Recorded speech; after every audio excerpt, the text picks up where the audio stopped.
इल्म है कि कर्नाटका हुकूमत की जानिब से, बैकवर्ड कमीशन की जानिब से घर घर सर्वे होने जा रहा है। ये सर्वे बहुत ही अहम है, आने वाले दिनों में हमारे लिए बहुत ही ज़रूरी है। मोहतरम हाज़रीन, इस पर इसकी फिक्र करते हुए और इस पर गौर फिक्र करते हुए कि इस सर्वे को कैसे कामयाब बनाया जाए और इस सर्वे का अहम मकासद क्या है, आने वाले दिनों में इस सर्वे से हमारे लिए क्या फ़ायदा होगा। मोहतरम हाज़रीन, ये सब मालूमात और ये सब जानकारी हासिल करना हम सब के लिए ज़रूरी है, इसलिए कि जिस चीज़ की जानकारी मालूमात हमको होंगे उसकी अहमियत भी हमारे अंदर बढ़ेगी, हमारे अंदर उसका जज्बा भी पैदा होगा और हम उसकी फिक्र में लगेंगे। इसलिए हमारी मजलिस मुंतजिमा के जिम्मेदार हजरात और इसी तरह ताहा बैतुल माल के जिम्मेदार हजरात और नौजवान कमेटी और इसी तरह नौजवान साथी और जनाब में इनका खास रोल रहा है। अल्हम्दुलिल्लाह, ये सब हजरात इस फिक्र को लेते हुए कि इस सर्वे जो होने जा रहा है इसको कैसे कामयाब किया जाए और इसको कैसे हम कामयाब बनाएं ताकि आगे चलकर हमारी कौम के लिए हुकूमत की जानिब से जो भी स्कीमें, जो भी रिजर्वेशन होते हैं, इसमें हम सबको कैसे फायदा हो, ये फिक्र लेकर अल्हम्दुलिल्लाह तमाम जिम्मेदार हजरात मिलकर ये आज की मजलिस मुनाकिद किए हैं। अल्हम्दुलिल्लाह व रहमतुल्लाहि व बरकातुहू।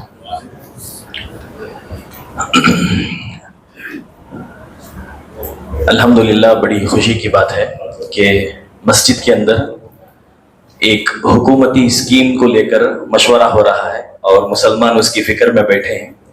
ये देखकर बड़ी खुशी हो रही है, क्योंकि रसूलुल्लाह सल्लल्लाहु अलैहि वसल्लम ने जो दीन दिया है इस्लाम, ये इबादत पे ख़त्म नहीं होता, इबादत पे शुरू होता है और ख़त्म माशरे पे, मामले पे और फिर सियासत के साथ दुनिया की जितनी भी फील्ड्स हैं, अल्लाह तबारक व तआला ने उस फील्ड की कामयाबी के लिए रसूलुल्लाह सल्लल्लाहु अलैहि वसल्लम को दुनिया में भेजा है।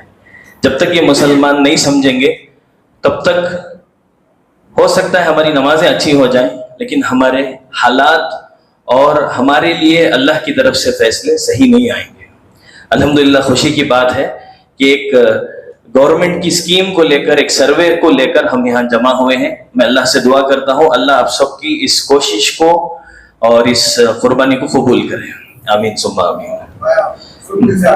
माशाअल्लाह, आप जो दीन समझने के लिए, और ये सीधा सीधा दीन है, ये भी एक बड़ा मसला कि हमारे यहाँ दीन बहुत छोटा हो गया है, हालांकि मुसलमान के लिए हर चीज दीन है, हर चीज।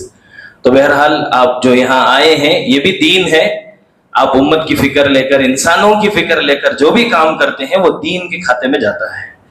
और ये जो सर्वे है, सेंसस है, पहले ये आज का ये जो हमारा सेशन है इंशाल्लाह हम इसे 3 हिस्सों में बांटेंगे।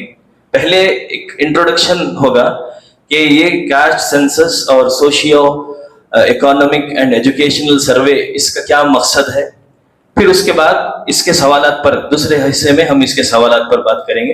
तीसरे हिस्से में आप सवाल कीजिए, अगर कोई बात आपको समझ में नहीं आई है या आप पूछना चाहते हैं तो आप सवाल कर सकते हैं। तो सबसे पहले ये सेंसस जो सर्वे हो रहा है ये है क्या? 3 सवालों पे उम्मत अटकी है। मैं मजाक से हमारे एक दोस्त को बोल रहा था कि खबर के 3 सवाल हैं, सेंसस 2025 के भी 3 सवाल ही है मुसलमानों को। तुम्हारी धर्म क्या है, तुम्हारी जात क्या है, तुम्हारी सब कास्ट क्या है।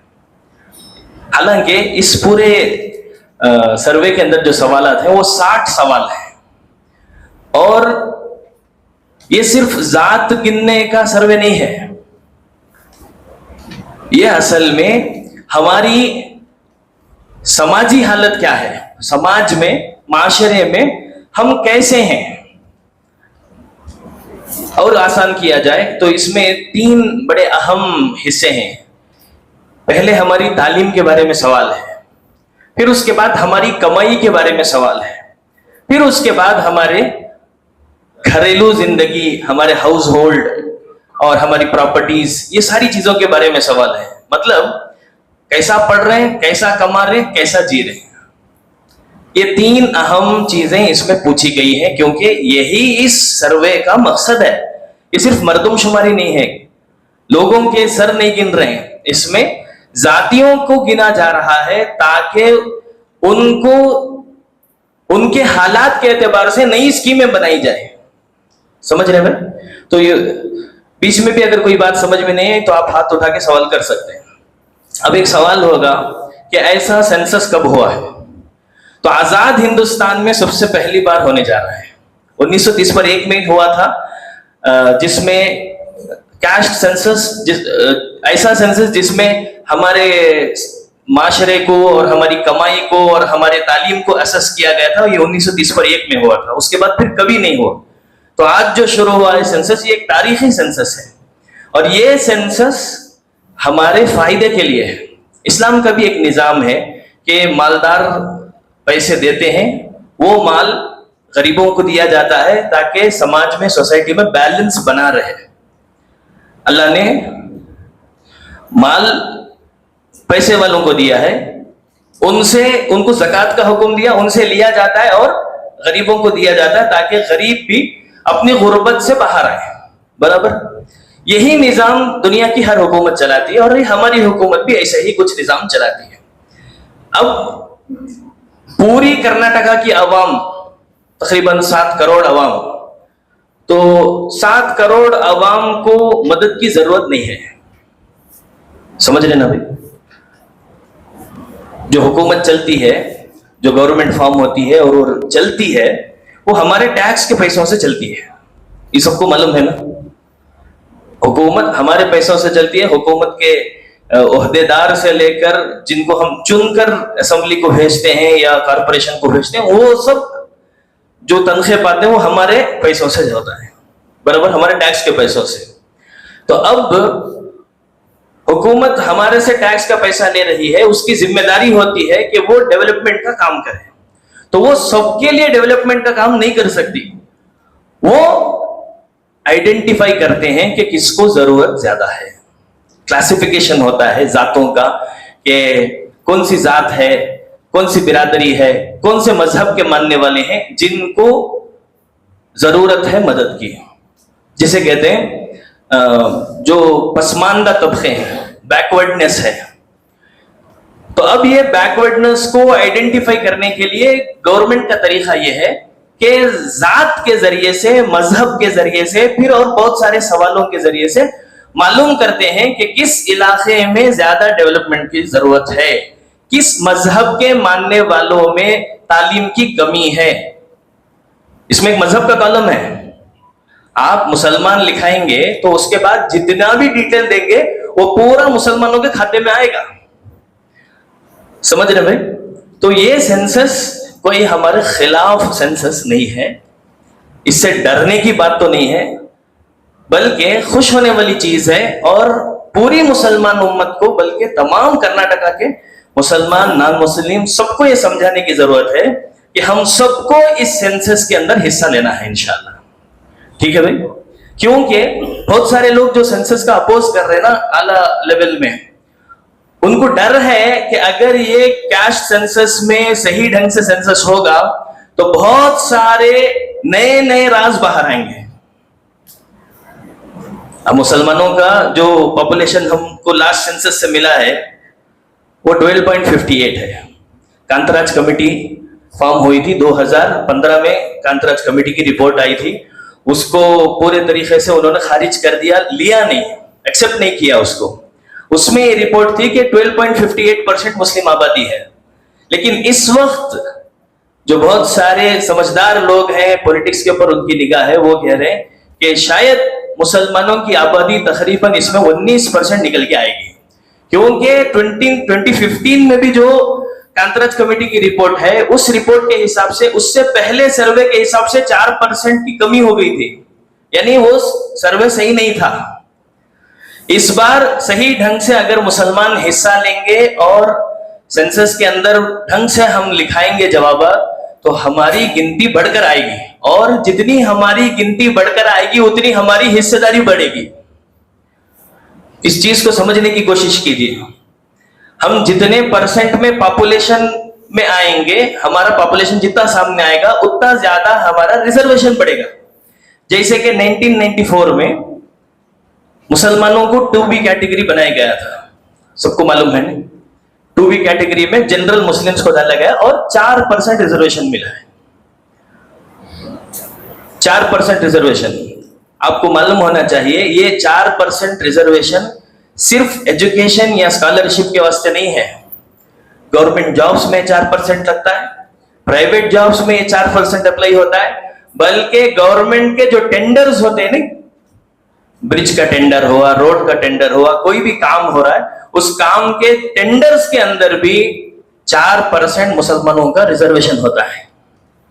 तो इसमें मुसलमानों के लिए अगर इस सेंसस में गिनती ज्यादा आई, 12% के बजाय ज्यादा परसेंटेज आता है, हम अच्छे तरीके से सेंसस करवाते हैं, हर घर को जाकर हर फैमिली का डिटेल बराबर तरीके से कराएंगे तो हमारी पॉपुलेशन ज्यादा आएगी, और इंशाल्लाह उसके बाद जो स्कीम्स बनेंगे उसमें हमारा रिजर्वेशन भी ज्यादा आएगा।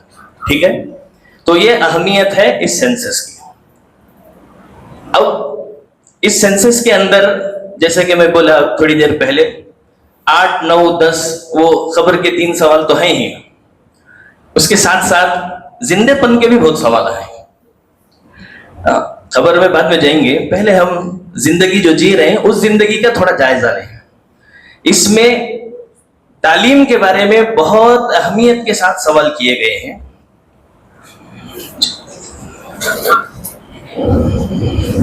आपके हाथ में अगर सवाल का पर्चा है तो देखिए,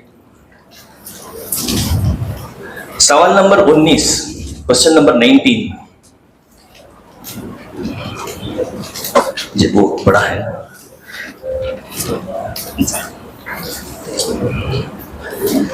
एजुकेशन डिटेल्स पूछे गए हैं इसमें, है जी। नहीं, छोड़ो।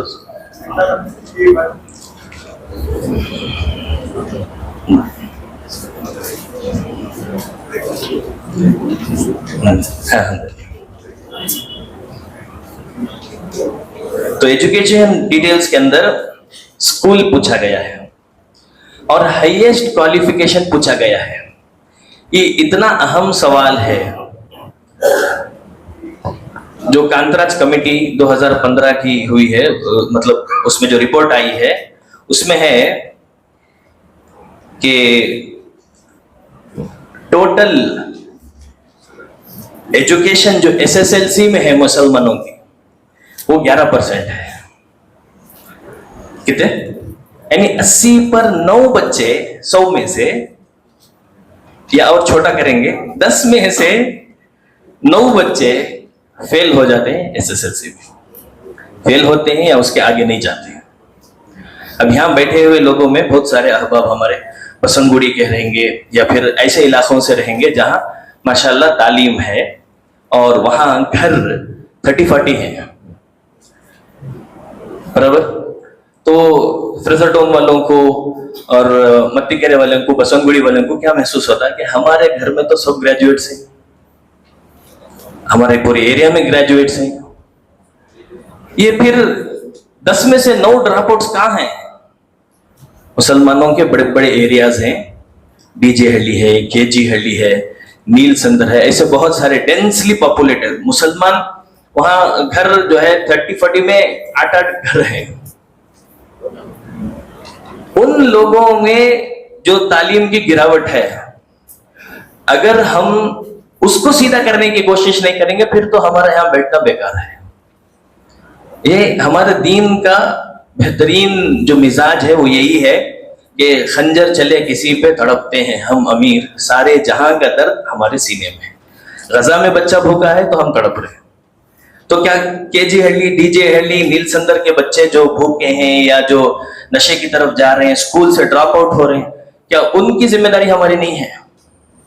और मैं आपको एक बहुत ताज्जुब की बात बताता हूं, डीजे हल्ली या केजी हल्ली या उसके आसपास के इलाके में ढंग का एक गवर्नमेंट स्कूल मुसलमान बच्चों को मुयसर नहीं है, गवर्नमेंट स्कूल, समझ रहे? तो ये सब हालात हैं। इन हालात में हमारी ये जिम्मेदारी बनती है, जब हम यहाँ बैठे हैं इसकी फिक्र कर रहे हैं, तो इस सेंसस में ये सारे डिटेल्स हमारे खुलकर सामने जाएं ताकि गवर्नमेंट के टेबल पे जब ये चीजें आएंगी तो वो हमारे लिए अच्छे स्कीम्स बना सके। समझ रहे भाई?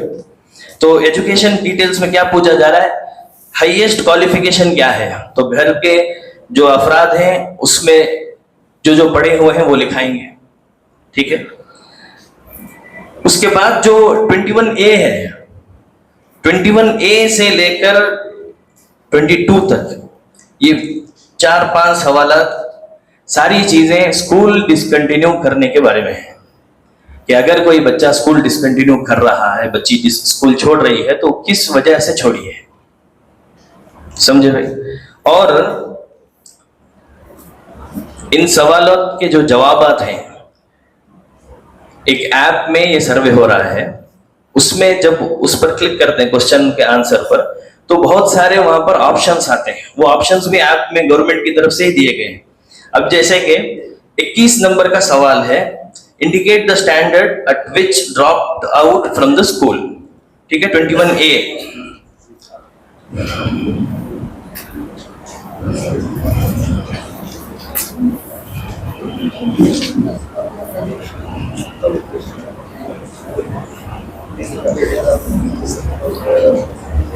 उसके बाद एक सवाल है, reason for drop out from the school within the age of 6 to 16। उसमें तकरीबन 20 पर 3 जवाबात हैं, 20 पर 3 रीजंस गवर्नमेंट की तरफ से दिए गए हैं। अगर उसके अलावा भी कोई रीजन है तो आप फिल कर सकते हैं। उसमें क्या क्या रीजन है? मतलब गुर्बत, माल नहीं था, यानी कि पैसे नहीं थे, स्कूल की फीस अफोर्ड नहीं कर सकते थे, इस वजह से आप डिसकंटिन्यू किए, वो लिखाना है। स्कूल दूर है, वो भी एक ऑप्शन है, क्योंकि तालीम का जो हक है हमारा, ये गवर्नमेंट की जिम्मेदारी होती है कि हमको हमारे इलाके में हमारे लिए बेहतर तालीम का इंतजाम हो। प्राइवेट स्कूल की बात नहीं है यहाँ, गवर्नमेंट स्कूल, गवर्नमेंट कॉलेज। अगर हमारे बच्चे बच्चियां 5-6 किलोमीटर दूर किसी कॉलेज को जाना पड़ रहा है और हमारे इलाके में पीयूसी कॉलेज नहीं है, तो हम डिमांड करें, और वो डिमांड कैसे करेंगे? इस सेंसस से कर सकते हैं। इसमें इतनी सारी वजह लिखी है कि आप 20/3 वजूहात लिखे हैं इसमें। कोई जो भी वजह से, जो भी रीजन था ड्रॉप आउट होने का, वो आप लिखो ताकि गवर्नमेंट तक बात जाए कि क्यों बच्चा स्कूल छोड़ा है या बच्ची स्कूल छोड़ी है। तो ये मैं आपको समझाना ये चाह रहा हूं कि इसमें सिर्फ 3 सवाल नहीं है, जात और सबकास्ट का सवाल सिर्फ नहीं है, एजुकेशन का सवाल है, फिर इसमें गवर्नमेंट के क्या क्या स्कीम्स आप अवेल कर रहे हैं नहीं कर रहे हैं उसका सवाल है, हाउस होल्ड के बारे में इतना बड़ा कॉलम है। दूसरे पेज में देखो आप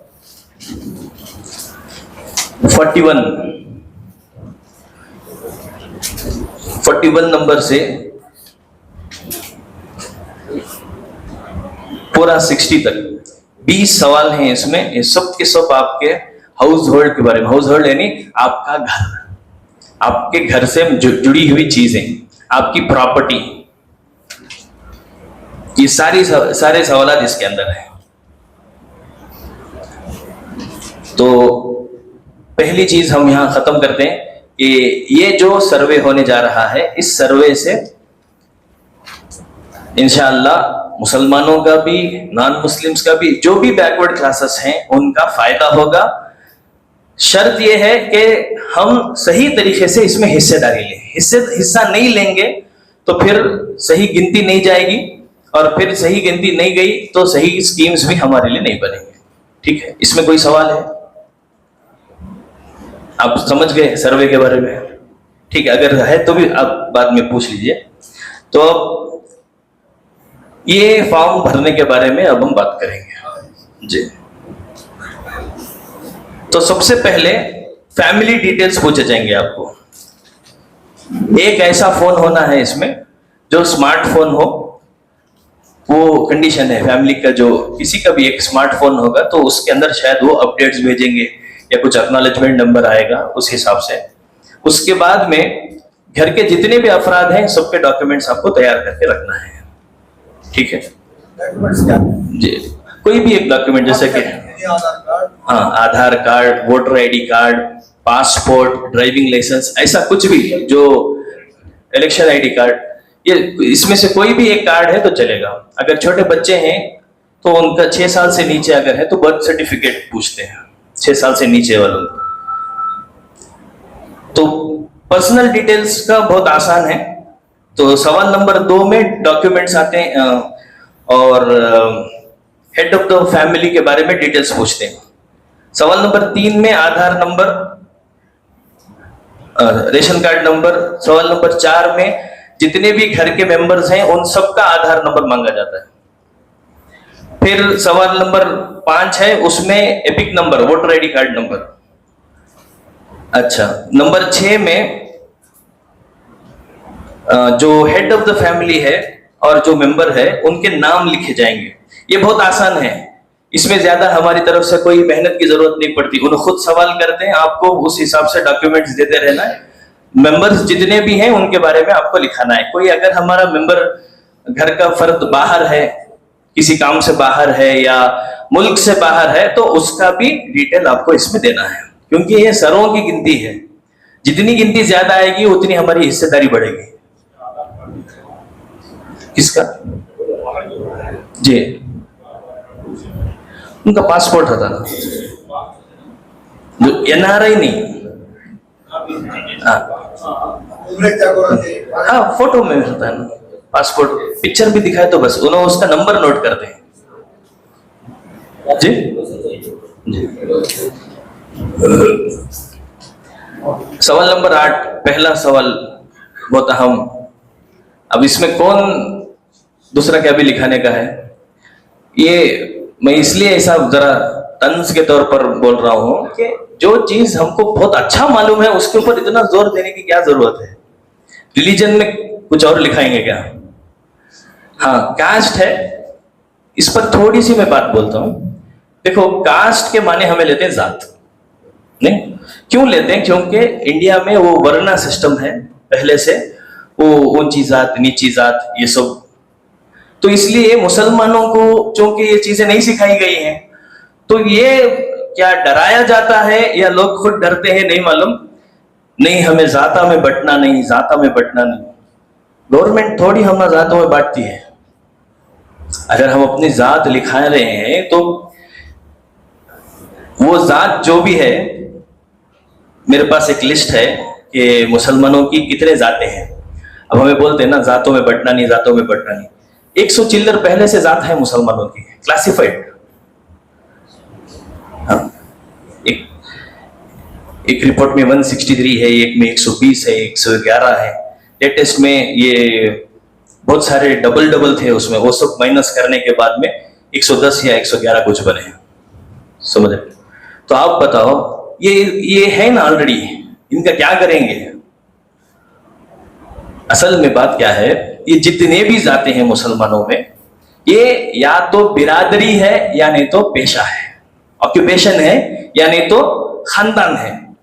कोई एक खानदान के हिसाब से मशहूर हो गया, समझ रहे, या फिर कोई उसके ऑक्यूपेशन के हिसाब से उसका एक तबका बन गया। मुझे और आपको इस्लाम कास्टिज्म नहीं सिखाता, यानी जातों में बंटना नहीं सिखाता, लेकिन हमारे बीच में कबीले हैं, हमारे बीच में ऑक्यूपेशन है। कुरान बोलता है वजअलनाकुम शुऊबन व क़बाइल लितआरफू, हमने तुमको कबीलों में बांटा है और बहुत सारे ट्राइब्स में, खानदानों में बांटा है ताकि तुम्हारी पहचान हो। अब आसिफ बोले तो कौन आसिफ? खान आसिफ, बेग आसिफ, शरीफ आसिफ, ये खानदान से अलग अलग होंगे ना, आइडेंटिटी मिलेगी। तो कास्ट है ना, मुसलमानों के लिए आइडेंटिटी से बढ़कर कुछ नहीं है। ठीक है भाई? तो अगर आपको आपकी कास्ट मालूम है या आपके पास आपका कास्ट सर्टिफिकेट है, आप बनाए हैं और उससे आप बहुत सारे फायदे उठा रहे हैं, तो आप अपना कास्ट लिखिए इसमें। ठीक है? सब कास्ट के अंदर आपको लिखना है। जी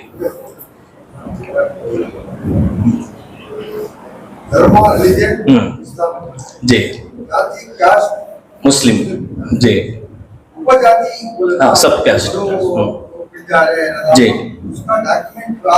जी बिल्कुल, जी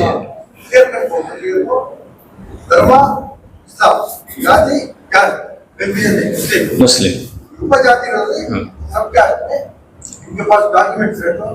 उसी के ऊपर जी हाँ, वो सब कास्ट की जो बात कर रहा हूं मैं, जो आपको मालूम है या आप जानते बोले ना, वो मैं बोल रहा हूँ आपके सब कास्ट की बात। आप अपने जो भी यहाँ पर 111 हैं, आपको मालूम रहता है ना आपकी कास्ट क्या है बोल, तो आप उसमें अपनी आइडेंटिटी लिखा रहे हैं, आप अपनी जात नहीं लिखा रहे हैं, आप अपने पहचान लिखा रहे हैं। उस पहचान से क्या होता है, गवर्नमेंट जब स्कीम्स बनाती है तो कौन सी कास्ट को ज्यादा जरूरत है, कौन सी कास्ट में बैकवर्डनेस ज्यादा है, उसके लिए अच्छे से स्कीम्स बनते हैं।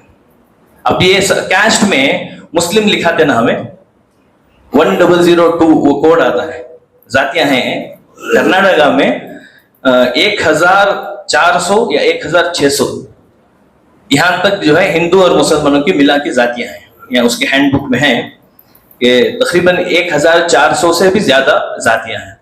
तो वो 1400 में तो जनरल मुस्लिम आता है ना, उसका कोड है 1002। तो वो कोड उन्होंने एंटर करते हैं, जब हमें बोलते हैं कि हमारी कास्ट मुस्लिम है तो उन्होंने वो कोड एंटर करते हैं, वो सवाल हो गया। सब कास्ट की मैं बात कर रहा हूं आपको।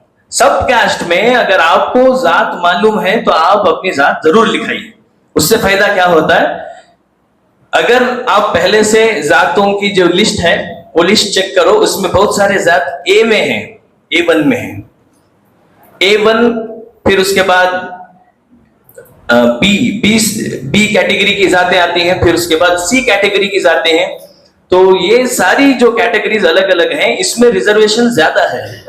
जैसे कि A1 में रिजर्वेशन मुसलमानों के बहुत सारे जाता A1 में आते हैं, उनका रिजर्वेशन जनरल मुसलमानों के रिजर्वेशन के साथ मिलके आता है, समझ रहे हैं? तो आपकी जात अगर A1 में है तो आप बिल्कुल उसे लिखाइए। अगर नहीं मालूम होने की सूरत में आप वहां पर उस हिस्से को छोड़ सकते हैं या वहां भी मुस्लिम लिखा सकते हैं। जी जी जी जी जी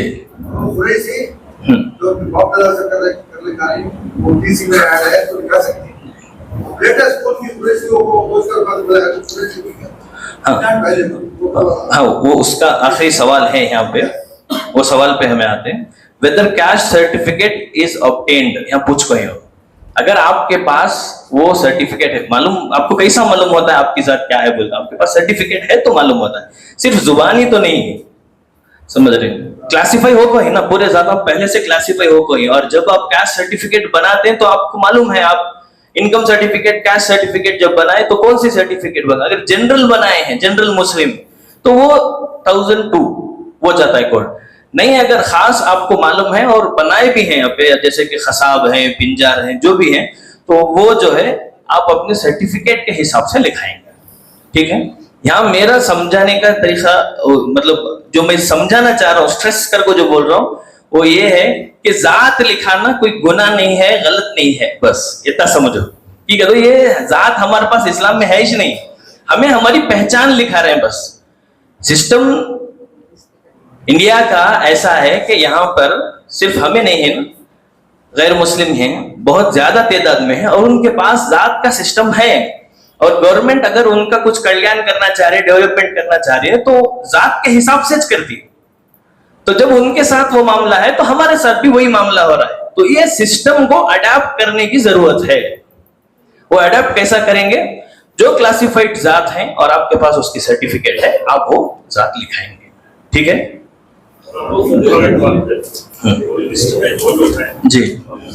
सर्टिफिकेट नहीं है फिर भी आप लिखा रहे हैं, तो उससे होता है क्या? उससे होता है क्या? वो एक जात क्लासिफाई होती है, जैसा ये क्लास बने नहीं, वो भी एक जात बनती है। जैसे इसमें आप देखेंगे सोनार मुस्लिम के 2 जाता है, ये लिस्ट आपके पास शायद नहीं है, मैं आपको सुना रहा हूं।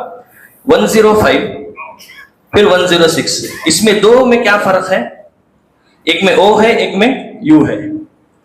क्या हुआ जब लोग अपना कैस्ट लिखा है तो कौन की ओ से सोनार लिखाया, कौन की यू से सोनार लिखाया, लेकिन वो तादाद इतनी थी, वो गिनती इतने नंबर्स में थी कि दे हैव क्लासिफाइड दिस, उन्होंने एक जात माने हैं और उसका नंबर भी दिए हैं, समझ रहे हैं? तो क्लासिफाई होने के बाद सर्टिफिकेट बनती है। बराबर साहब, आप इसके बारे में कुछ बोले जी? तो इस हिसाब से आपको जात के बारे में सवाल है तो आप जवाब देंगे।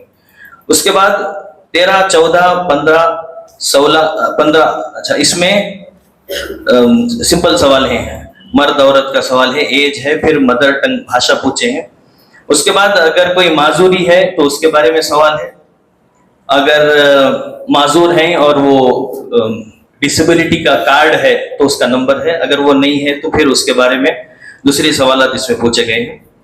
और घर में काम वाले हैं क्या, कोई केयर टेकर है क्या, वो सवाल है। अगर डिसेबिलिटी है और आप कोई इक्विपमेंट यूज करते हैं तो उसका सवाल है।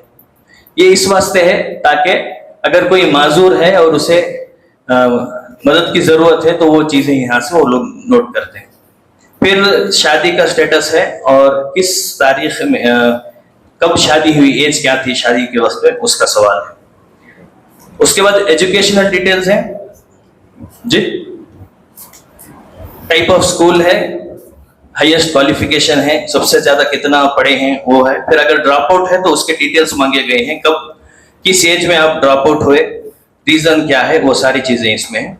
अगर इलिटरेट है, बिल्कुल स्कूल गए नहीं, तो उसका रीजन पूछे, तो क्या रीजन है आप लिखाइए, जो भी रीजन है, स्कूल नहीं थी आपके इलाके में या सहूलत नहीं थी, वो सारी चीजें आप इसमें लिखा सकते हैं।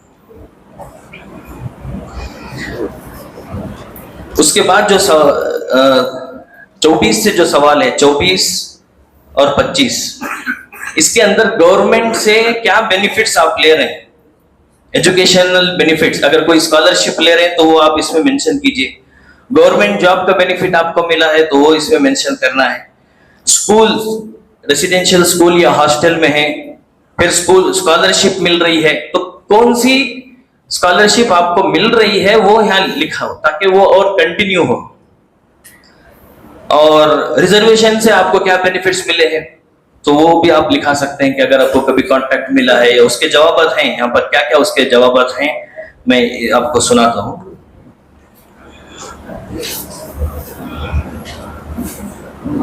रिजर्वेशन से फायदा ये है कि आपको कुछ लोन मिला है क्या, फिर कॉरपोरेशन या बोर्ड की जानिब से कोई बोर्ड में काम मिला है, हाउसिंग बोर्ड से आपको कुछ साइट मिली क्या, जैसे बहुत सारे हाउसिंग के स्कीम्स होते हैं, वहां से साइट मिली या फ्लैट कुछ मिला है, ऐसे बहुत सारे इसमें सवाल हैं।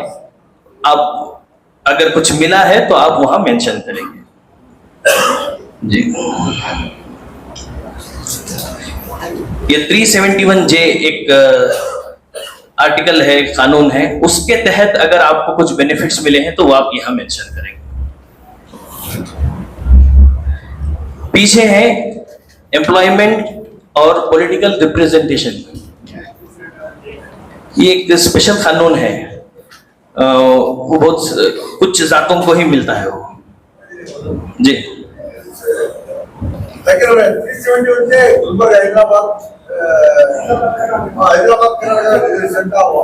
हैदराबाद कर्नाटक रीजन का जी वो रीजन के हो गया और गवर्नमेंट स्कीम्स के बारे में भी हो गया। फिर यहाँ पर जो है आप एम्प्लॉयमेंट के सवाल हैं, तो आर यू करंटली एम्प्लॉयड, तो इसमें एक प्रॉपर जॉब अगर है तो एम्प्लॉयमेंट का आप स्टेबल जॉब अगर है तो आप लिखाइए एम्प्लॉयमेंट यस बोल के। अगर प्रॉपर जॉब नहीं है, डेली वेजेस पे अगर काम है, जैसे कॉन्ट्रैक्ट का काम है, तो वो एम्प्लॉयमेंट के अंदर नहीं आता, ठीक है। प्राइवेट सेक्टर्स में अगर कुछ काम है, जॉब है, तो उसके बारे में सवाल है सैलरी बेसिस के ऊपर। ऑक्यूपेशन क्या है, बिजनेस, अगर बिजनेस कर रहे हैं तो क्या बिजनेस है।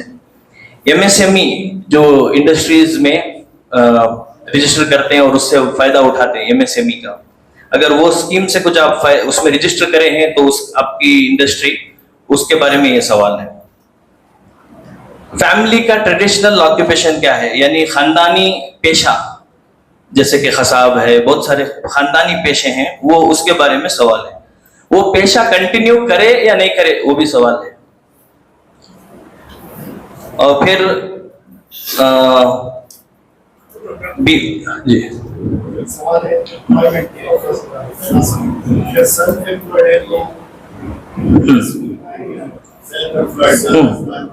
हाँ, वो बिजनेसमैन सेल्फ एम्प्लॉयड पूरा अलग कैटेगरी।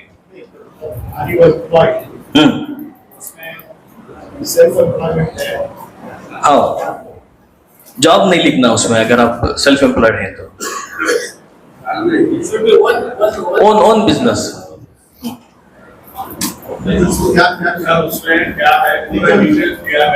इसमें 12 ये हैं ऑप्शंस हैं, जैसे कि इसमें है कि काम है तो कैसा काम है, डेली वेजेस पे काम है, या फर्स्ट सवाल 26 पूछ रहे हैं एम्प्लॉयड, हर क्वेश्चन के ऑप्शन है आपके वो स्क्रीन पे आते हैं, जब आप वहां आते हैं तो उस पे आते हैं, और यहाँ में बना को भी रख ले सकते हैं, उर्दू में भी है, इंग्लिश में भी है।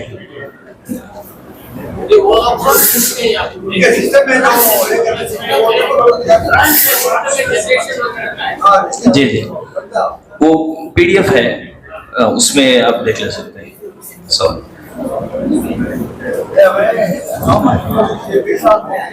अब उनका काम रहता है ना, उस हिसाब से उनको समझाना। जैसे कोई मैकेनिक है तो अब हमें उनको क्या बोलेंगे, उन्होंने पूछती क्या काम करते हैं तुम्हें, बोल तब हमें बताना ये काम मेरा, तो उन्होंने हाँ ड्रॉप डाउन में पूरे ऑप्शंस आते हैं, उन्होंने पूछ को ये कर, खाली हमें इतना देख लेना कि हमें जो बोल रही वो बराबर।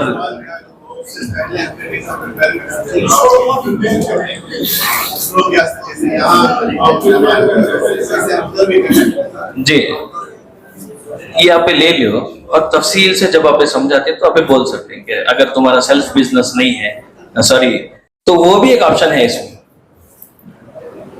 मुलाजमत के लिए दरखास्त दी है तो एक ऑप्शन है, यानी कि मैं अप्लाई करी हूं अभी जॉब नहीं मिली, वो भी ऑप्शन है।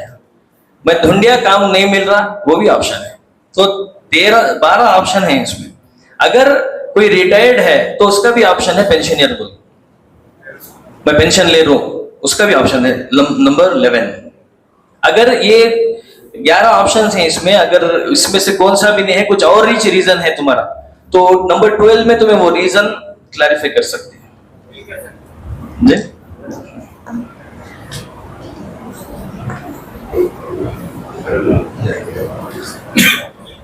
डिजीज सवाल नंबर 30 पर 32। अगर कोई बीमारियां हैं जिसकी वजह से यानी काम की वजह से, जैसे कि कोई डॉक्टर थे, नर्स थे या कुछ और काम था उनका, उसकी वजह से उनको बीमारी आई, पैंडेमिक में कुछ हुआ, तो वो उसका भी सवाल है। इन तुम्हारे एरिया में अगर कोई बीमारी हो रही है, जैसे कि नाले के पास कोई एक कॉलोनी है और वहां के लोगों को कुछ बीमारी हो रही है, तो वो भी आप इसमें मेंशन कर सकते। Daily veg workers in unorganised sector, जो छोटे छोटे बिजनेसेस हैं उसमें जो रोजाना जाकर काम करे, जैसे कोई पैकिंग का काम करते हैं या छोटा काम है उनका, बड़ी कंपनी में काम नहीं है, प्राइवेट छोटी सी कंपनी में अगर उन्होंने डेली वेजेस पे काम कर रहे हैं, तो उसका भी सवाल है। सवाल नंबर 33, उसके अंदर उनको जवाब देना पड़ता है।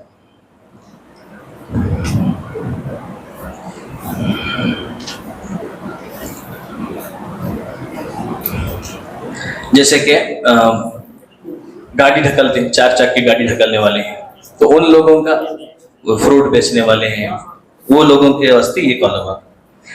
इंडिविजुअल एनुअल इनकम 34,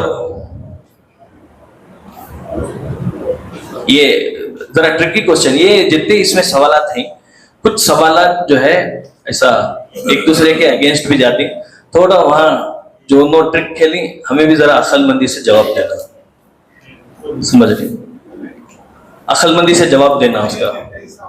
यार देखो आगे आती है आप सवाल, आप देखो कैसा उनको ये करते उनको। यहाँ पूरा सवाल कैसा था, क्या कमा रही, किधर कमा रही। अब यहाँ कमाई के ऊपर एक सवाल आया है। नीचे जब हमें हाउस होल्ड पे जाते हैं तो ये पूरे क्वेश्चंस वो क्वेश्चन को कॉन्ट्रडिक्ट होते हैं जी जी। दूसरा जी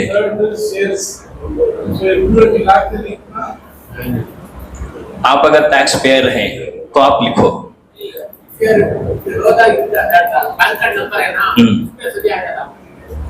जी। ये इसमें ट्रिक किसके वास्ते है बोले तो, जो क्या बोलते हैं, सो बीपीएल कार्ड होल्डर्स हैं, हाँ स्मॉल टैक्स पेयर या बीपीएल कार्ड होल्डर्स, हाँ जो इनकम और अपनी इनकम 1 लाख से नीचे लिखा को इनकम सर्टिफिकेट ऑब्टेन करे रहते हैं, और उन्होंने उसकी वजह से बहुत सारे स्कीम्स उनको मिलते रहते हैं, बेनिफिट्स, स्कॉलरशिप्स और सब चीजें उनको मिलते रहते हैं। अगर यहाँ पूछ रही बोल को ज्यादा लिखा है तो फिर ये अब बोल सकते हैं कि 1 लाख लिखाने की जगह कौन की 1,10,000 लिखा है, तो इससे क्या फर्क पड़ेगा बोल। असल में ये ऑप्शंस में विंडोज कैसा बने बोलेगा तो मैं आपको बताता हूँ।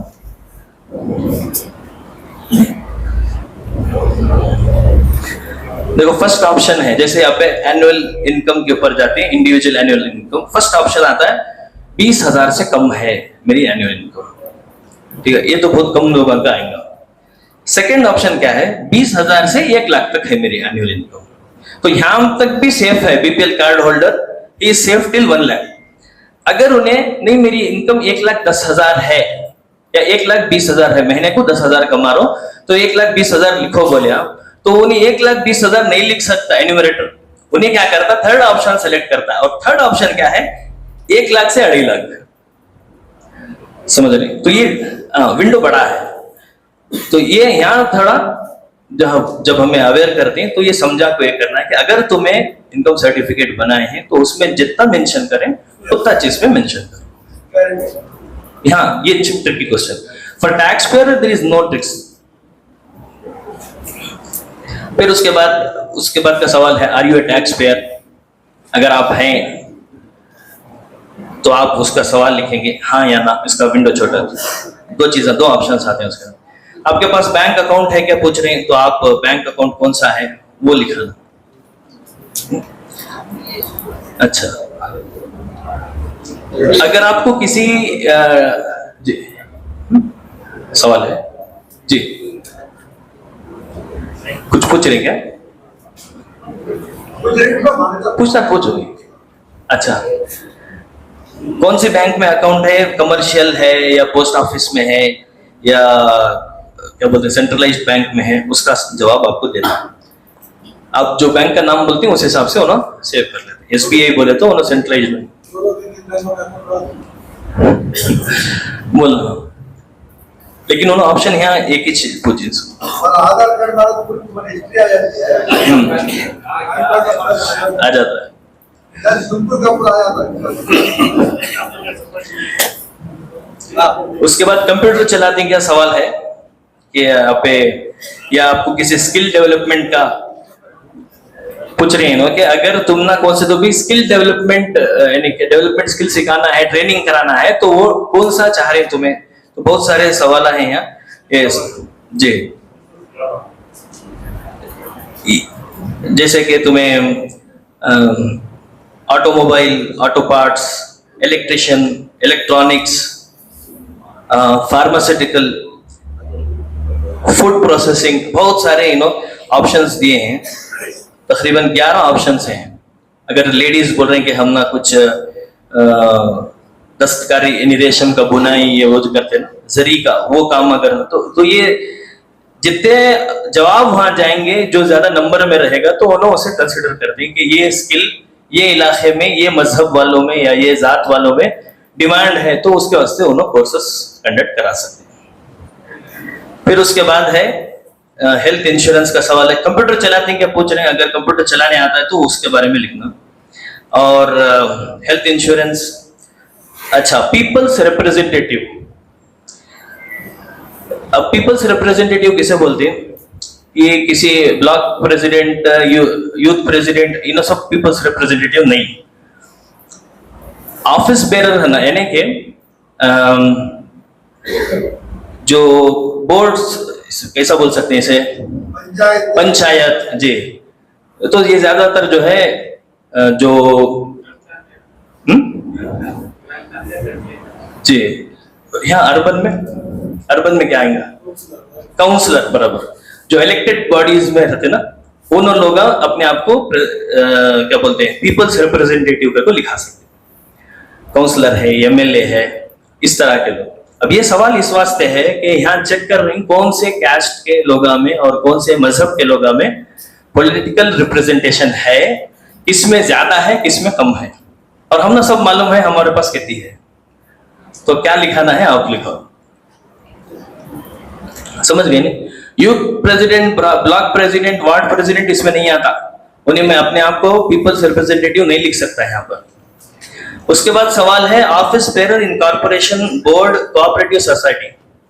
बोर्ड्स यानी बहुत सारे गवर्नमेंट के स्टेट रन बोर्ड्स हैं, वो बोर्ड्स में अगर क्या तो भी आप चेयरमैन हैं या कुछ आपका ओहदा है तब आप इसके अंदर अपना जवाब लिख सकते हैं। अगर नहीं तो ये खाली छोड़ना है। ये खाली छोड़ेंगे यानी कि नहीं कर को अगर जवाब आता है तो इससे भी हमारा रिप्रेजेंटेशन कितना है नहीं है ये गवर्नमेंट के सामने टेबल हो रहा है। अब ये हाउस होल्ड का लास्ट कॉलम जो 20 सवाल हैं ये हाउस होल्ड के बारे में है। Do you own a land? 41। क्या आपके पास जमीन है या नहीं है? अगर आप ओनर हैं, जमीन है तो आप लिखो, अगर नहीं है तो नहीं लिखो। अगर ओनर हैं तो उन्हें पूछ रहे कौन सा लैंड है, टाइप ऑफ लैंड, यानी कि हमने पहले से मैं खरीद या हूं या बाप दादा से मिली है, ये उसके जवाब आते हैं। और ये भी है उसमें कि एग्रीकल्चर के लायक है या नहीं है, फार्मिंग के सुटेबल है या नहीं है। हाउ एक्वायर्ड में वो जवाब आता है, आप खरीदे या बाप दादा से मिली। वो एक घर का एक ही चुना हिसाब रखा, अलग अलग, लेकिन यहाँ ऑप्शन एक ही है। एक जवाब नहीं होता है, एक ही जवाब दे सकते हैं सब।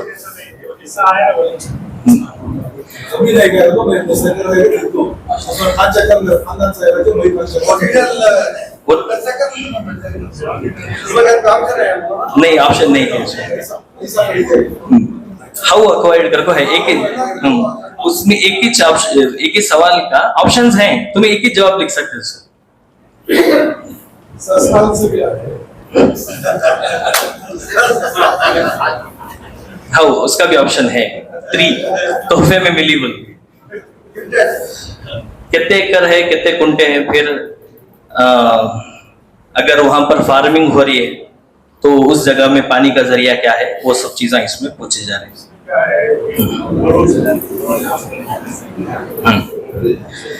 लैंड डेवलपमेंट, अगर जमीन आपकी गार्डनिंग के वास्ते, एग्रीकल्चर के वास्ते सूटेबल है तो वो एग्रीकल्चर के लिए इनकी जो स्कीम्स आती हैं वो आप अवेल कर सकते हैं। अगर जमीन सूखी है, यानी वहां क्या भी एग्रीकल्चर नहीं हो रहा लेकिन आप बकरे पालना चाह रहे, जो दूसरे मुर्गे की फार्मिंग करते हैं, वो चीजों के वास्ते ये कामन है। इसमें से भी कितना अपने आप को कम लिखा देंगे उतना फायदे में रहते हैं। ज्यादा जवाब नहीं दिए सरकार, एक जवाब देना, उसमें भी डिस्काउंट से देना, तो क्या रहता है, स्कीम्स मिलने का ज्यादा चांस रहता है जी। अगर लोन लिए हैं तो उसके बारे में सवाल है, क्या वास्ते लिए, सब्सिडी मिली नहीं मिली, वो सारी चीजें इसमें है। लाइव स्टॉक है तो उसका भी सवाल है, कितने गायां हैं, भैंसा हैं। ये 41, 42, 43 ये पूरा आपको एग्रीकल्चर के हिसाब के सवाल आते हैं, जो जनरली हमारे क्या बोलते हैं अर्बन एरियाज में ये उतना ज्यादा अप्लाई नहीं होते। उसके बाद ये 44, इसमें भी कुछ एग्रीकल्चर एक्टिविटीज करेंगे वो सवाल है। 45 एक बहुत अहम सवाल है। 45 इसमें इमूवेबल प्रॉपर्टीज के बारे में पूछे कि आपके पास इमूवेबल प्रॉपर्टी क्या है।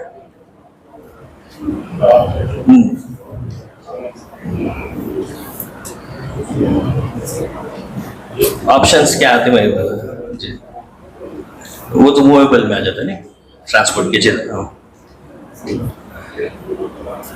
आप पूछे ना, ज्यादा है तो लिखा सकते हैं तो इसमें आप लिखा सकते हैं कि आपके इमूवेबल प्रॉपर्टीज क्या क्या है। घर है, कमर्शियल प्लाजा है, कुछ ऐसा प्रॉपर्टी, या फिर फैक्ट्री है, या दूसरे घर हैं जिसमें आप भाड़ा खा रहे हैं, उसमें से कमा रहे हैं, खाली साइट है सेल के वास्ते। उसके बाद उसमें गिनती भी पूछते हैं, आगे आपका जवाब गिनती कितने हैं वो पूरे लिखा सकते हैं। मूवेबल प्रॉपर्टीज के बारे में सवाल है, गाड़ियां, गाड़ी कितनी है, कार है क्या, गाड़ी 2 wheeler, 3 wheeler, fridge, computer, laptop, air condition, ये घर में जितनी भी चीजें हैं जो मूवेबल हैं वो क्या क्या हैं उसके बारे में सवाल है। बैलगाड़ी है क्या, ट्रैक्टर है क्या, वो सब चीजें इसमें पूछे। 47 में है benefits obtain from government, government से आप क्या क्या सहूलतें लिए हैं, तो आप जो भी सहूलतें लिए हैं वो आप इसमें लिखना। इसमें जो है बहुत सारे स्कीम्स हैं, गंगा वेलफेयर स्कीम और आत्मनिर्भर स्कीम है, बहुत सारे हैं जो अलग अलग सेक्टर्स के लोगों के रास्ते मिलते हैं। बुढ़ापे की पेंशन, बेवा पेंशन, माजूर पेंशन, किसान क्रेडिट कार्ड, भाग्य लक्ष्मी स्कीम, हेल्थ इंश्योरेंस, गृह लक्ष्मी स्कीम, वो 5 गारंटी जो मिलते हैं, वो सब स्कीम्स वगैरह कौन सी आप ले रहे हैं वो सब चीजों के ऊपर टिक करना। अच्छा,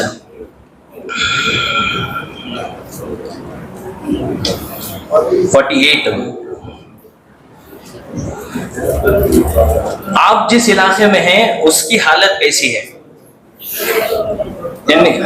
जी 48 में पूछा जा रहा है आपका इलाका कैसा है, यानी कि वो रूरल है, अर्बन है, स्लम है, रेवेन्यू एरिया है और पहाड़ी एरिया है, जंगल एरिया क्या है, वो सारी चीजें इसमें पूछते हैं। आपका एरिया कैसा है वो। उसके बाद में जो 49 में आपका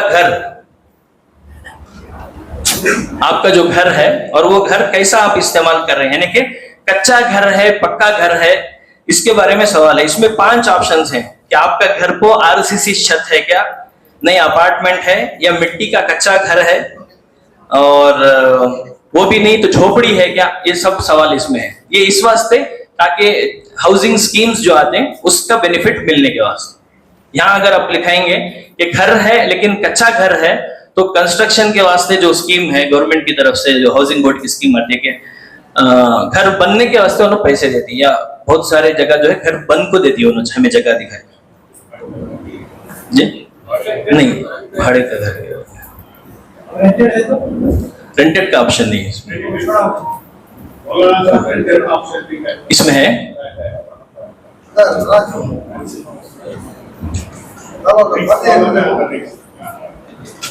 अच्छा पहले पूछे थे रहेंगे, ऊपर है ना वहां शायद, डू यू ओन लैंड जी, आगे है देखेंगे।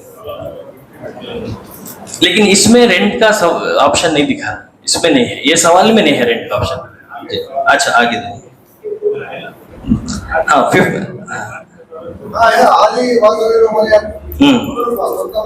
बढ़ गया मैंने। Source of drinking water 50 number का सवाल है। पानी पीने का जरिया क्या है, नल से आ रहा है, सीएमसी का है, कावेरी का है, क्या है, या आपका बोरवेल है, या टैंकर से मंगा को डालना पड़ रहा है। जो भी पानी का सहूलत है या नहीं है वो चीज इसमें नोट करना। Main fuel used for cooking, पकाने के वास्ते जो है गैस एलपीजी, उसमें ऑप्शन है अगर आप करंट से पका रही, गैस की सहूलत नहीं मिल रही है तो वो भी आप मेंशन कर सकती हैं कि यहाँ गैस नहीं है, वो या गैस इसमें सवाल है। एलपीजी, मिट्टी का तेल, बिजली, खाना ही नहीं पकाया जाता, वो भी ऑप्शन है इसमें।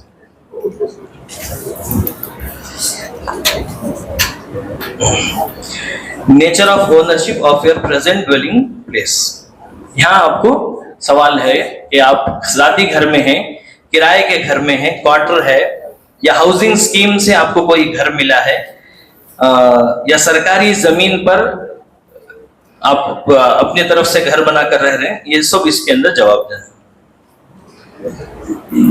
साइट है क्या आपके पास, आपके कोई जाती जमीन है क्या, उसका भी सवाल है। कौन सी जमीन वो में तुम्हें खरीदे या गवर्नमेंट से मिली, वो सारी चीजें इसमें मेंशन करना है। टॉयलेट फैसिलिटी के बारे में सवाल है, घर के अंदर है, घर के बाहर है, नहीं पब्लिक टॉयलेट जाकर यूज कर रहे हैं, उसका भी इसमें ऑप्शन है। और करंट वगैरह के बारे में सवाल है कि रोशनी कैसी है तुम्हारे एरिया में, स्ट्रीट लाइट्स हैं क्या, नहीं है, वो करंट। आज के जो 20 सवाल है ये house head of the house hold की नहीं, अब हाउस होल्ड बोले तो घर में सभी है ना, हेड भी है, मेंबर्स भी हैं। ये जो दूसरे सवाल है हाँ, ये जो है सिर्फ हेड के बड़े पहला जो कॉलम था उसमें हेड ऑफ द फैमिली का आया, कमाने में भी हेड ऑफ द फैमिली का आया, एजुकेशन में बच्चों का आया। अब यहाँ हाउस होल्ड में ये सब का सब कर किसके बारे में पूछ रही, घर को पूछ रही सुनो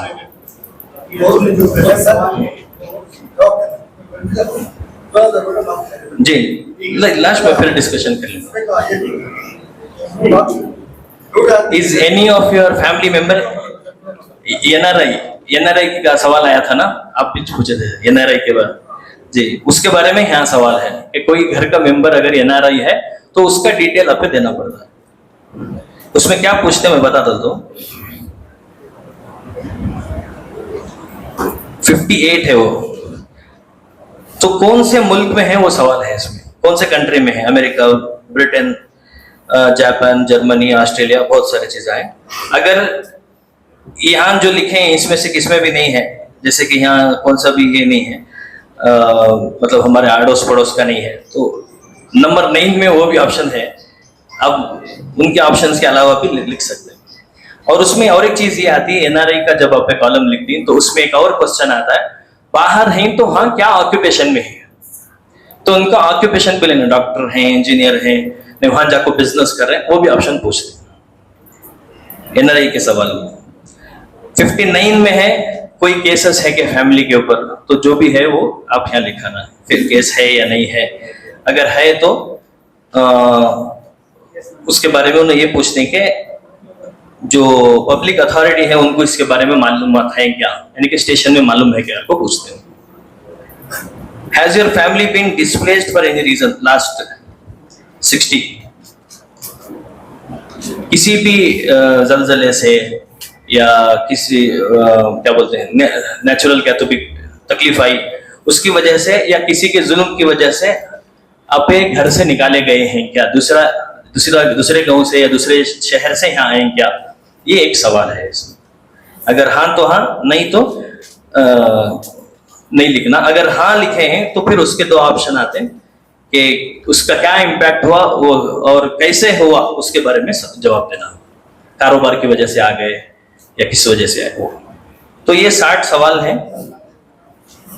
तकरीबन सवाल इसमें जो है आप अगर गौर करें तो मालूम होता है 3 ही सवाल मजहब, जात या सब कास्ट उपजात के बारे में पूछे हैं। 3 ही सवाल, बाकी जो बेहिसाब सवाल हैं इसमें 57 जो दूसरे क्वेश्चन हैं उसमें 10 पर्सनल डिटेल्स के रख लो। बाकी के 40 सवाल ऐसे हैं जिसमें हमारी तालीम, हमारी कमाई और हमारा घर ये क्या कंडीशन में है ये मालूम करने का सवाल है। तो ये सेंसस हमारी समाजी, हमारी तालीमी और हमारी माशी यानी कि हमारी कमाई, इसके बारे में ज्यादा सवाल है। तो इस पर जोर देना है और आवाम को भी हमें अवेयर करना है कि ये सवाल हैं, तो तुम्हें अपने सवाल पहले से समझ को रखो, उसका क्या जवाब देना है वो तैयारी कर करो। अगर इस तरह से करेंगे तो इंशाल्लाह ये सेंसस पूरा होता है और हर एक आदमी इसमें हिस्सा लेना ये हमें श्योर करना है इंशाल्लाह।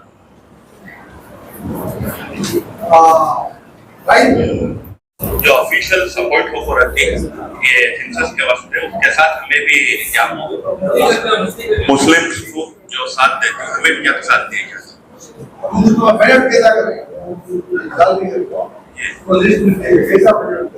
नहीं, वो जो ऑफिशियल साथी साथ में रहते हैं।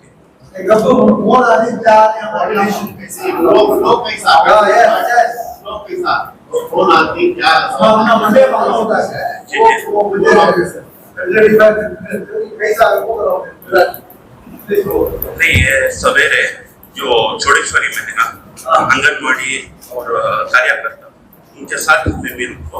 अब अपना के एरिया को नहीं है, एसबीएम कॉलोनी उधर सब नहीं है। सो ऑफिशियली हम हमें ऑफिशियली कैसा होता वो एक जो गवर्नमेंट स्टाफ टीचर्स के बाद में फिर आशा कार्यकर्ता से आंगनबाड़ी वर्कर से उसके साथ में पीएलओ से कोऑर्डिनेट करने का वास्ते बीबीएमपी से अपॉइंट कर पाएंगे। फील्ड में वर्क करते हैं इन टीचर्स से प्लस आंगनबाड़ी वाले पीएलओ से। क्या ये नहीं इसमें से तुम्हारे बीबीएमपी स्टाफ में एक पीएलओ अलग बना कोई उन्होंने जी जी कम्युनिकेट करने का हिस्सा जरा स्किप कर डाले और स्टिकर पे जाते हैं। हाँ वो स्टिकर किसी हालत से मारना नहीं, वो जो अवेयरनेस होगा जो स्टिकर है किला बेड़ी से पड़ता है स्टिकर हमारे अंदर क्या है थोड़ा मजा आती है वो स्टिकर नहीं करना वो कोड नंबर नहीं मारुति प्रोफेशनल तुम्हें क्या काम करते हैं वो मार सकते हैं कसब कैसा ಮಾಡ್ತಿರ್ತಾರೆ 4 ಮಂದಿ ಅಂತಿದ್ದಾರೆ ಬೇಗ ಅಂತಿದ್ದಾರೆ 111 ಜಾತಿ ನಿಮ್ಮ ಮಸ್ಜಿದ್ ಅಂತ ನಾನು ಮೆಸೇಜ್ ಕಳಿಸ್ತೀನಿ ಆ ಜಾತಿ और ಕುಲ ಕಸಬದ ಮೇಲೆ ನೀವು ಬರೆಸಬೇಕು ನಮ್ಮ ಈ ಜಾತಿಗೆ ನಮಗೆ ಇದು ಈಗ ನಮ್ಮ ಪಿಂಜಾರ್ ಅಂದ್ರೆ ಅತಿ ಕೆಲಸ ಮಾಡೋರಂತ ಅಂದ್ರೆ ತಡಿ ಮಾಡೋದು ವೆಟರ್ನರಿ ಅದೊಂದು ಅದನ್ನೇ ಬರ್ತಾರೆ ಎಲ್ಲಾದಕ್ಕೂ ಒಂದೊಂದು ಜಾತಿಗೂ ಒಂದು ಕುಲ ಕಸಬನ್ನ ಮೆನ್ಷನ್ ಮಾಡಿದ್ದಾರೆ ಅದರ ಪ್ರಕಾರ ನೀವು ಬರೆಸ್ರಿ ಅವ್ರ ಮುಂದೆ ಅವರು ನಿಮ್ಮ ಆರ್ಥಿಕತೆ ಏನಿದೆ ನಿಮ್ಮ ಹಣಕಾಸಿನ ವ್ಯವಸ್ಥೆ ಹೇಗಿದೆ ನೀವು ಕೂಲಿ ಮಾಡ್ತಿರೋ ಯಾವ ತರ ಜೀವನ ಅದ್ರ ಮೇಲೆ ಅವರು ಒಂದು ಅಸೆಸ್ ಮಾಡಿಬಿಟ್ಟು ನಿಮಗೆ ರಿಸರ್ವೇಶನ್ ಫಿಕ್ಸ್ ಮಾಡ್ತಾರೆ ನಿಮಗೆ ರಿಸರ್ವೇಶನ್ ಫಿಕ್ಸ್ ಮಾಡೋದ್ರಿಂದ ನಿಮ್ಮ ಮಕ್ಕಳ ವಿದ್ಯಾಭ್ಯಾಸ ಭಾರಿ ಅನುಕೂಲ ಆಗುತ್ತೆ ಫಾರ್ ಎಕ್ಸಾಂಪಲ್ ಪಿಂಜಾರ್ಗೆ 1994 ಚಿನ್ನಪ್ಪರೆಡ್ಡಿ ಆಯೋಗ ಕಮಿಷನರ್ ಎಲ್ಲಾ ಕಡೆ ಸರ್ವೆ ಮಾಡಿ ಅವರ ಆರ್ಥಿಕ ಪರಿಸ್ಥಿತಿ ಮೇಲೆ ರಿಸರ್ವೇಶನ್ ಡಿಕ್ಲೇರ್ ಮಾಡಿದ್ರು ಇವತ್ತು ಆ ಜಾತಿಯವರು ಇವತ್ತು ಬಹಳ ಎಜುಕೇಶನ್ ಮುಂದೆ ಬಂದಿದ್ದಾರೆ ಅದೇ ರೀತಿ ಸರಿ ಪ್ರತಿಯೊಬ್ಬ ಉಪಜಾತಿಗೂ ಅವರ ಪೊಸಿಷನ್ ಮೇಲೆ ರಿಸರ್ವೇಶನ್ ಕೊಡಬೇಕಂತ ನಿರ್ಧಾರ ಮಾಡಿದ್ದಾರೆ ಸರಿ ಅದರ ಪ್ರಕಾರ ನೀವು ಯಾವುದೇ ಸಂಕೋಚವಿಲ್ಲದೆ ನಿಮ್ಮ ಉಪಜಾತಿಯನ್ನು ಬರೆಸ್ರಿ ಅವ್ರು ಅದ್ರ ಮೇಲೆ ಅವರು ಡಿಸೈಡ್ ಅಂತಾರೆ ಎಷ್ಟು ಪಾಪ್ಯುಲೇಷನ್ ಇದೆ ಈ ಜಾತಿ ಸಬ್ ಜಾತಿಗಳು ಅಂತ ಹೇಳಿ ಜಾತಿಯವರು ಅದ್ರ ಮೇಲೆ ನಿಮ್ಗೆ ರಿಸರ್ವೇಶನ್ ಕೊಡ್ತಾರೆ ಅದ್ ಮುಂದೆ ನಿಮ್ಗೆ ಮಕ್ಕಳಿಗೆ ಫೀಸ್ ಕಟ್ಟಕ್ಕಾಗ ಎಲ್ಲಕ್ಕೂ ಅನುಕೂಲ ಆಗುತ್ತೆ ಸುಮ್ಮನೆ ನಾವ್ ಏನ್ ಮಾಡ್ತೀವಿ ಎಲ್ಲ ಒಂದೇ ಕೆಟಗರಿ 2B ಅಂತ ಹೇಳ್ತೀವಿ 2B ಅಂದ್ರೆ ಫೀಸ್ ಜಾಸ್ತಿ ಇದೆ ನಿಮ್ ಉಪಜಾತಿ ಹೇಳೋದಕ್ಕೆ ನೀವು ಸಂಕೋಚನೆ ಪಡಬೇಡ್ರಿ, ಏನಾಗಲ್ಲ. ಅಲ್ಟಿಮೇಟ್ ನಾವು ಒಂದೇ ಕಬ್ರಸ್ತಾನ್ ಹೋಗ್ತೀವಿ, ಒಂದೇ ಮಸೀದಿಗೆ ನಮಾಜಿಗೆ ಬರ್ತೀವಿ. ನಮಗೆ ಉಪಜಾತಿ ಹೇಳೋದ್ರಿಂದ ನಮ್ಮ ಮಕ್ಕಳು ವಿದ್ಯಾಭ್ಯಾಸಕ್ಕೆ ಅನುಕೂಲ ಆಗ್ತದನ್ನಾಗಿದ್ರೆ ನೀವು ಸಂಕೋಚ ಇಲ್ಲದ್ರೆ ದಯವಿಟ್ಟು ಬರ್ಸ್ರಿ, ಏನಾಗಲ್ಲ. ಎಲ್ಲ ಇದೆ 111 ಜಾತಿ ಮಸೀದಿ ದಾಖಲೆಯಲ್ಲಿ ನಾನು ವಾಟ್ಸ್ಆಪ್ ಮಾಡ್ತೀನಿ, ನೋಡ್ಕೊಳ್ಳಿ. ಅದ್ರ ಪ್ರಕಾರ ನೀವು ಬರ್ಸ್ರಿ ಸರ್, ಎಲ್ಲವೂ ಬರ್ತಾರೆ ಸರ್. अस्सलाम वालेकुम। आज यहाँ मस्जिद ताहा के अंदर जो कास्ट सर्वे हो रहा है, कास्ट सेंसस हो रहा है, सोशल और एजुकेशनल सर्वे किया जा रहा है कर्नाटका के अंदर। इस सिलसिले में जमा हुए थे, एक अवेयरनेस प्रोग्राम था।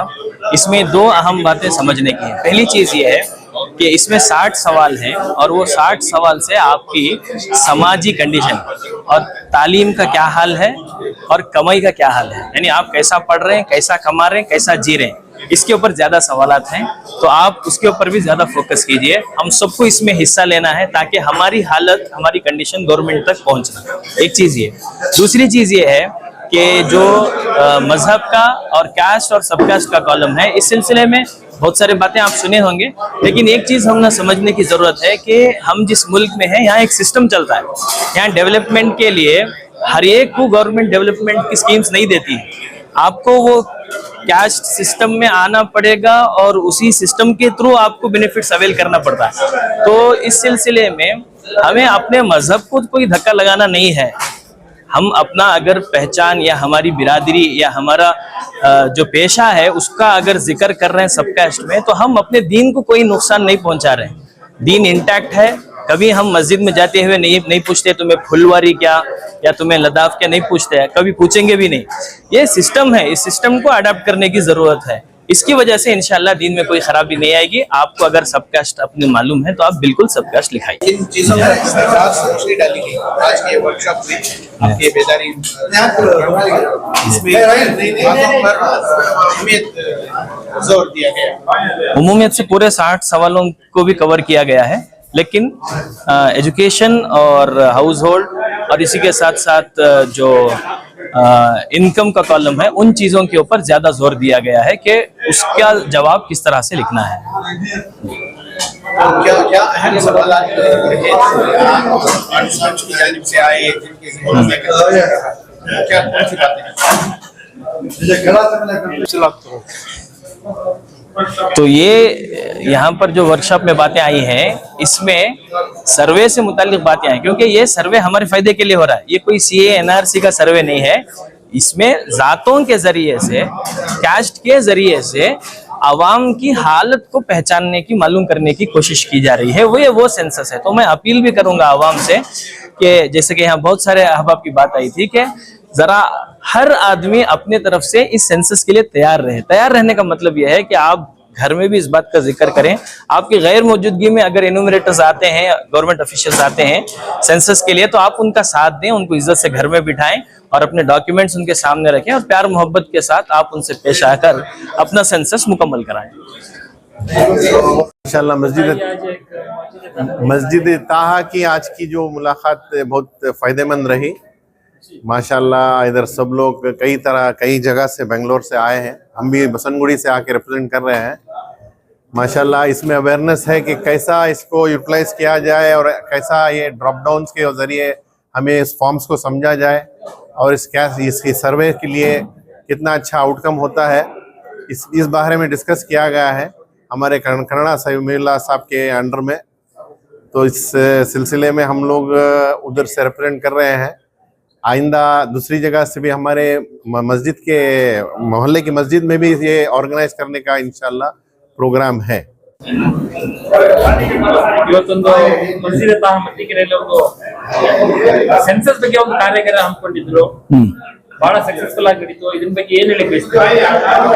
ನೋಡಿ, ಇದು ಜಾತಿ ಸಮೀಕ್ಷೆ ಈ ಸರಿ ನಡೆಯುತ್ತಿರುವುದು ತುಂಬಾ ಮುಖ್ಯವಾದ ವಿಷಯ. ಅದರಲ್ಲೂ ಮುಸ್ಲಿಮರಿಗೆ ಮೈನಾರಿಟಿ ಡಿಪಾರ್ಟ್ಮೆಂಟ್ ಇಂದ 111 ಉಪಜಾತಿಗಳನ್ನು ಗುರುತಿಸಿದ್ದಾರೆ. ಅವರ ಗುರುತಿಸಿಕೆಯನ್ನು ನಾವು ಸಾಕಾರಗೊಳಿಸಬೇಕಂತಂದ್ರೆ ನಾವು ಮನ ಬಿಚ್ಚಿ ನಮ್ಮ ಉಪಜಾತಿಯನ್ನು ಹೇಳಿ ಬರೆಸಿದರೆ ನಮ್ಮ ಮುಂದಿನ ಮಕ್ಕಳ ವಿದ್ಯಾಭ್ಯಾಸಕ್ಕೆ ಅನುಕೂಲವಾಗುತ್ತದೆ. ದಯವಿಟ್ಟು ಯಾರು ನಾಚಿಕೆ ಇಲ್ಲದೆ, ಯಾವುದೇ ಸಂಕೋಚವಿಲ್ಲದೆ ತಮ್ಮ ಉಪಜಾತಿಗಳನ್ನು ಬರೆಸಬೇಕಂತ ತಮ್ಮಲ್ಲಿ ವಿನಂತಿ ಮಾಡ್ಕೊಳ್ತೇನೆ.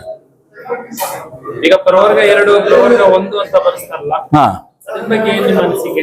ಈಗ ಪ್ರವರ್ಗ 1 1994ರಲ್ಲಿ ನದ, ಪಿಂಜಾರ್, ಕಸಾಬ್ 11 ಜಾತಿಗಳಿಗೆ ಪ್ರವರ್ಗ 1ರಲ್ಲಿ ಮೀಸಲಾತಿ ಕಲ್ಪಿಸಿದ್ರಿಂದ ಇವತ್ತು ಆ ಉಪಜಾತಿಗಳು ಇವತ್ತು ಶೈಕ್ಷಣಿಕದಲ್ಲಿ ಮುಂದೆ ಬಂದಿದ್ದಾರೆ. ಅದರ ಅನುಕೂಲತೆಗಳನ್ನ ಅವ್ರು ಪಡ್ಕೊಂಡ್ರು. ಅದೇ ರೀತಿ ಬೇರೆಯವರು ಪಡ್ಕೊಳ್ಬೇಕನ್ನೋದು ನಮ್ಮ ಅಭಿಪ್ರಾಯ.